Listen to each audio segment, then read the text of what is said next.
Hi, it is time for a new maze event in Dragon City, and oh, can't wait because we have more Group A and B player testing. Yippee! That was sarcasm if you couldn't tell. But anyway, we have this new list of arenas maze event going on, and today we will go through the costs and everything. If you want to see the costs yourself, I will go through them in this video, but you can also find them inside the DC event guide section of my Discord server, all written out, and I'll also post these into the video description just in case you need them. The other place that you can find these total costs is actually on the Ditlep website, although you will notice that between Ditlep and what you see in the game, it may match or it may not, because if you are someone like me, we have different reward dragons to what is shown on Ditlep, which I have taken into account. But for instance, on the purple path here, we have Mr. Grinchy, and we also have dragons such as Impassible available. We have dragons like Frozebeast. Whereas if we check Ditlep, these dragons do not exist on Ditlep.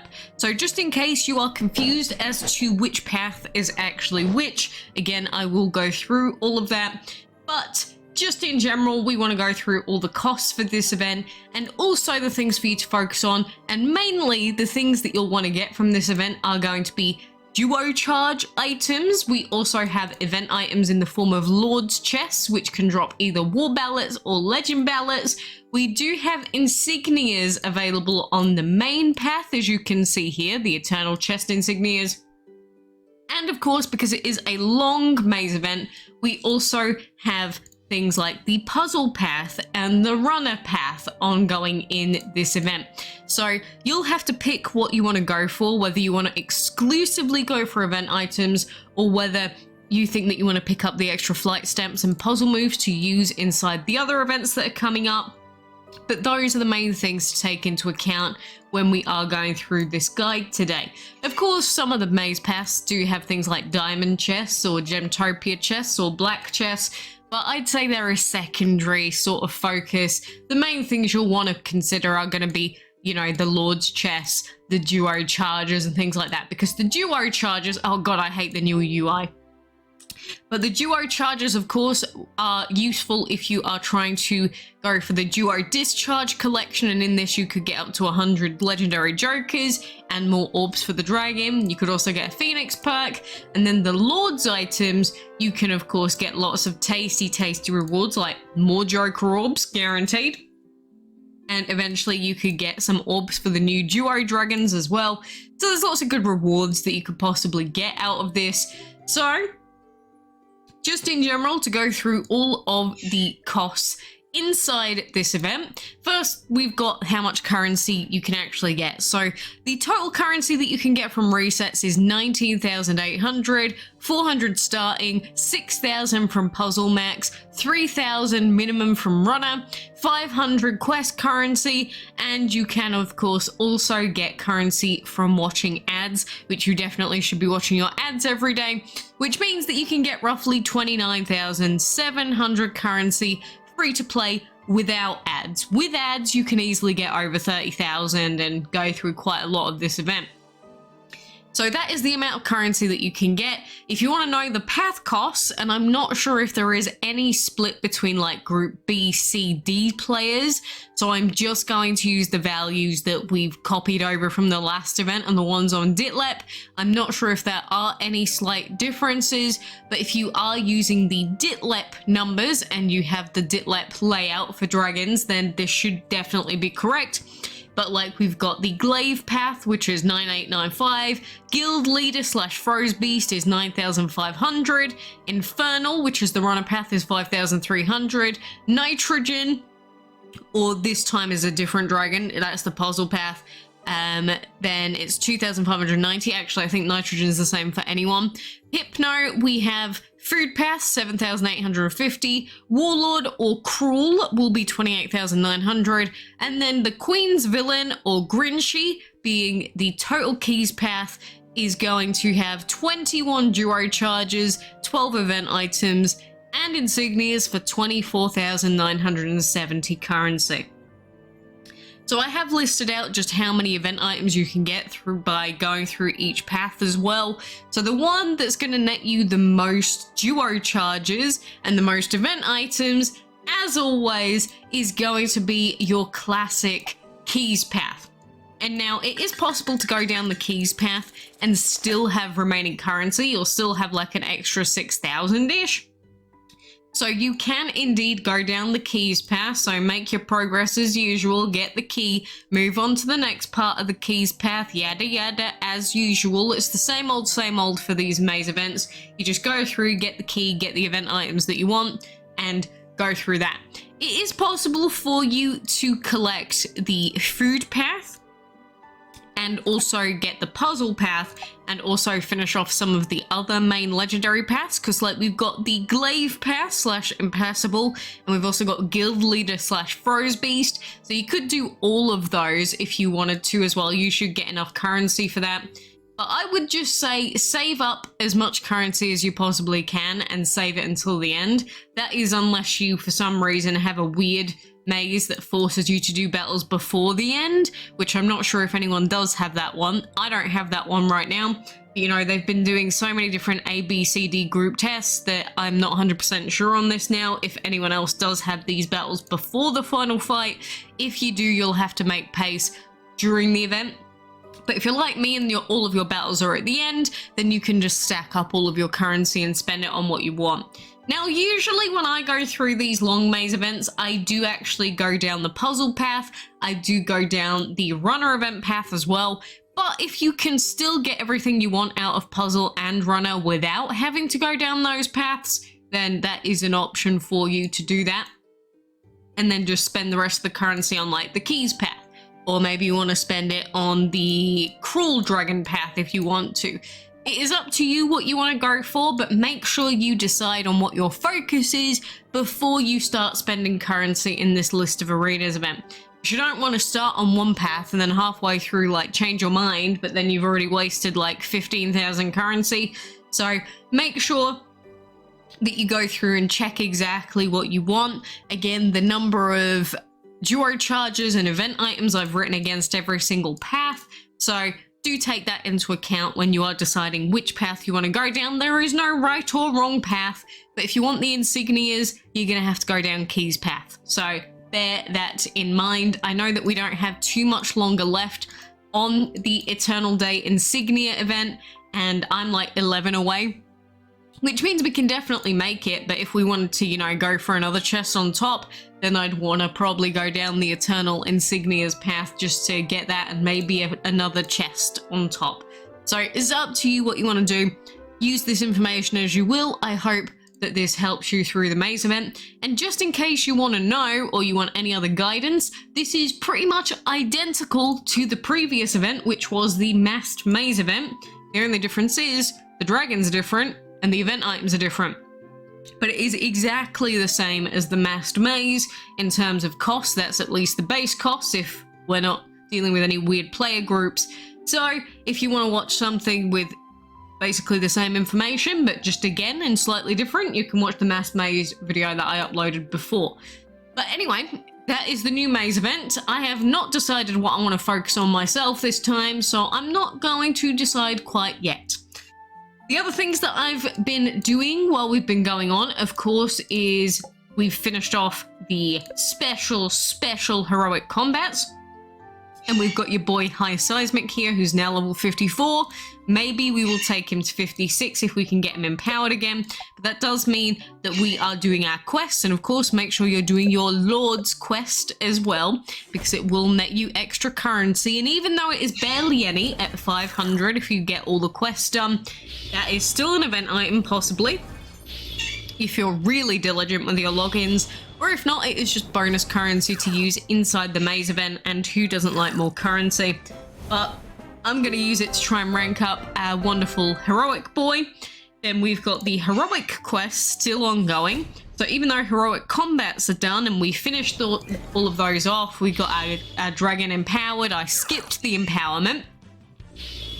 And now you may be wondering why I skipped the empowerment. The reason why is because if we skip the empowerment, then it means that we have a good chance of being able to get this dragon ranked up quite a bit more. And if we manage to nearly max rank him or even max rank him, then we get more orbs. And more orbs takes us closer to being able to empower him again. So even though we spent gems on skipping the empowerment, we basically just spent like, what, 20 gems? 15 to 20 gems extra just to get an E3 heroic immediately, which is really not a lot to ask. And then, of course, we're going to get all the bonus orbs, and we could maybe take him to the next empowerment stage.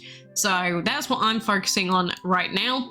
We do, of course, also have the mythical quest ongoing for duo-discharge, and I guess we should take him up to level 40 just because, we have the food for it, and, well, I say that, we are running out.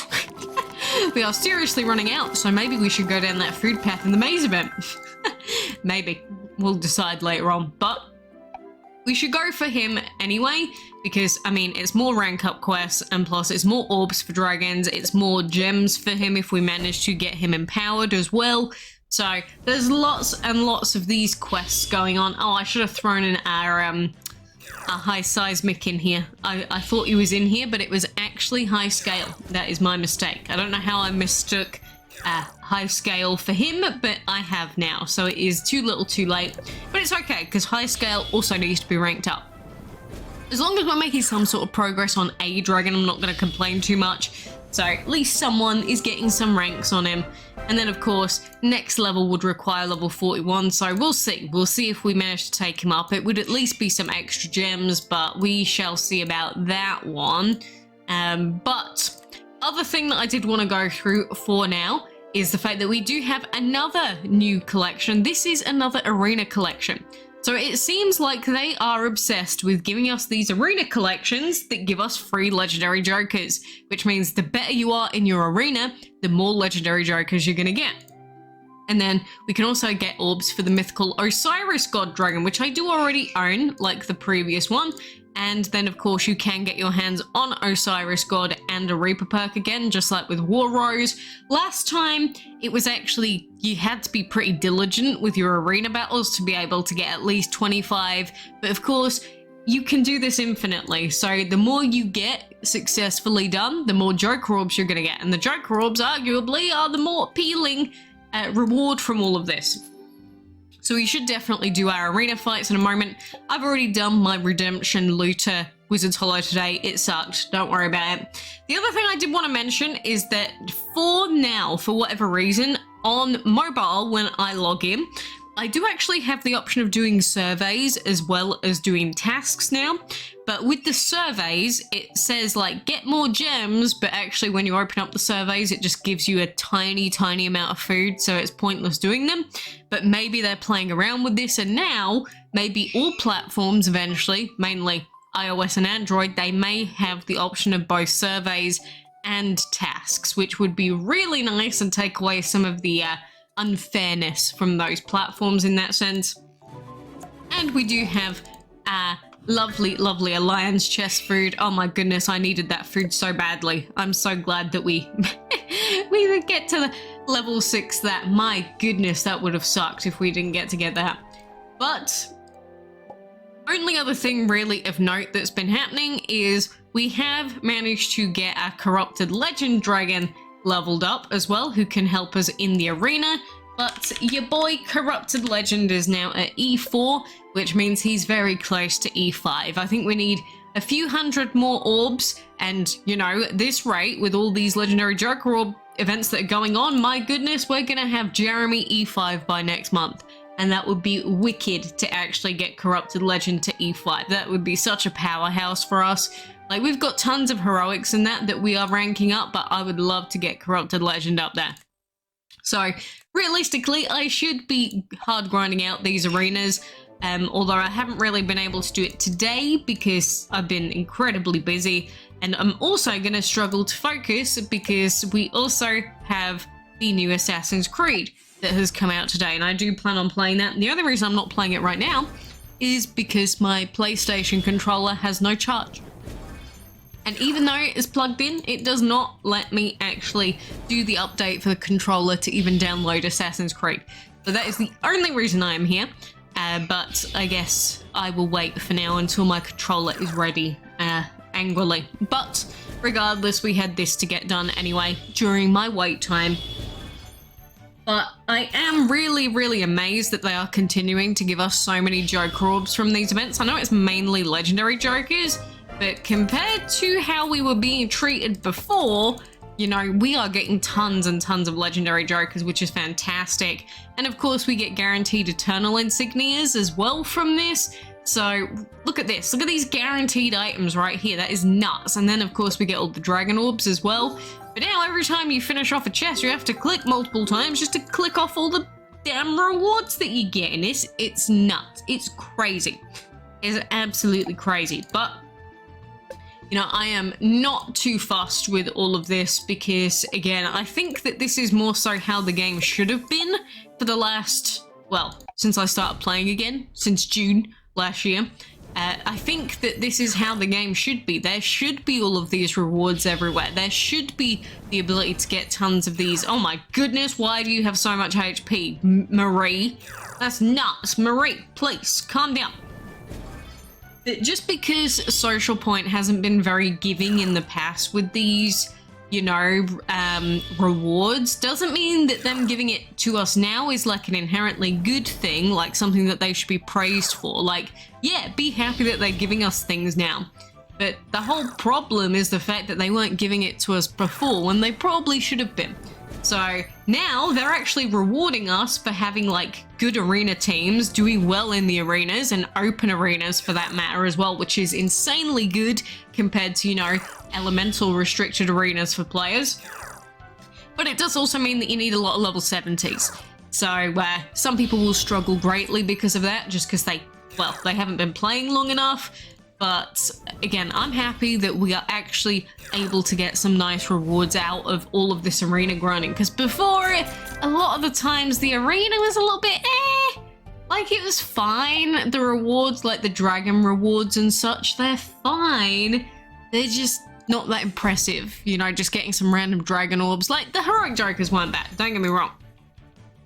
But just in general, it just felt like there was something missing from the rewards section of the arena, and now it seems that we are finally being given some more of those great rewards. So I'm mostly happy. They could give some more, and I don't think it would hurt too much. But you know, I'm not gonna bite off more than I can chew. I'm gonna be grateful for what they've given us for now, but I just think that it should have probably been like this the whole damn time. But that is just my opinion anyway. But I did want to go through all of these events today. No matter how busy I am, our High Nest has died. That's okay. That's okay. We got other dragons. And of course, when we get Corrupted Legend ranked up, he is gonna be a big boy. I cannot wait for him to start zucking and shielding against these enemies. Oh, he's gonna be delicious. Like, I get that Dream and War is boosted this time, but like, I don't even care. I don't even care. I just, I'm fine with getting Corrupted Legend just in there as a team member. So yeah, I'm going to continue grinding out the rest of these battles. We should be more than fine for now, especially against like level 55 enemies. They're not going to be a problem. But get watching your ads, and do be aware that we do also have a corrupt chest. So you could get a corrupted, or you could get the high thighs dragon as well out of the ads. So make sure you are watching your ads. And I don't know why we had 2 summoning happy hours in a row. Don't ask. I don't know why. The only other thing to know is say hello to Mr. Ancient. But regardless, thank you for joining me, and I hope that you managed to get everything that you want out of the current events.